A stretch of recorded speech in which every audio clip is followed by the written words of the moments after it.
In terms of global ethics and providing inspiration to global ethics, why do you think the West cannot do? Or do you think that the West can also offer something in addition to what the Chinese ethics can offer?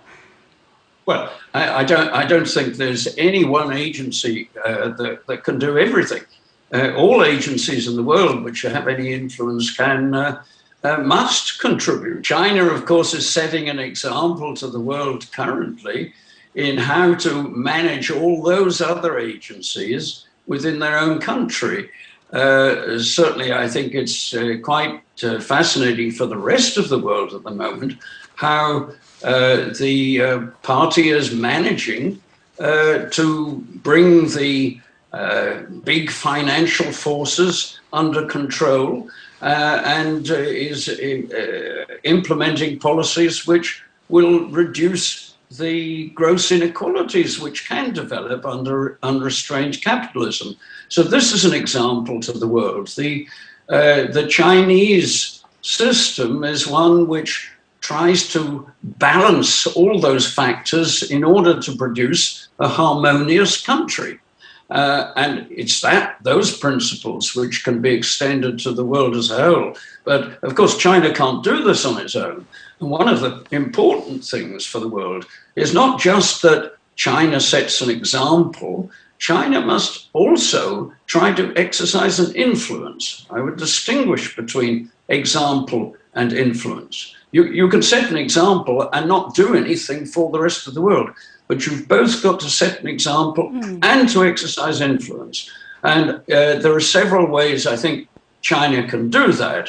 It's one of your arguments is that maintaining a common shared value can also lead to higher tensions. For instance, China and the United States, for example, two countries that both say they value democracy, human rights, equality and justice, are actually in a standoff, right, over the different perceptions of what they value in common. So how do we deal with that? Is that the case?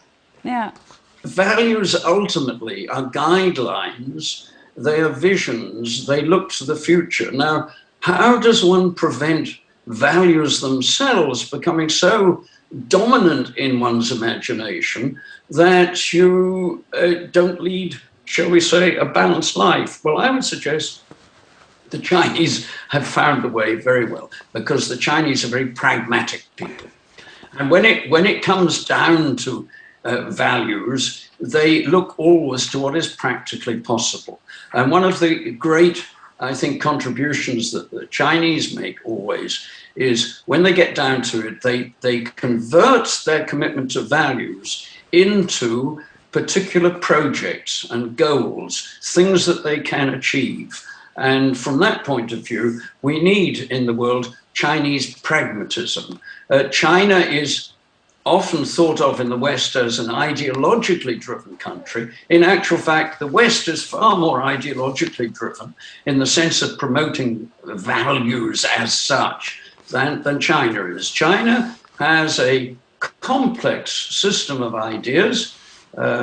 It's a system which combines traditional Chinese thought with modern Marxist thought and with modern science, and putting them all together produces then a complex of ideas which are ultimately practical. You have to do practical things with Chinese ideas. They're not just floating in the atmosphere.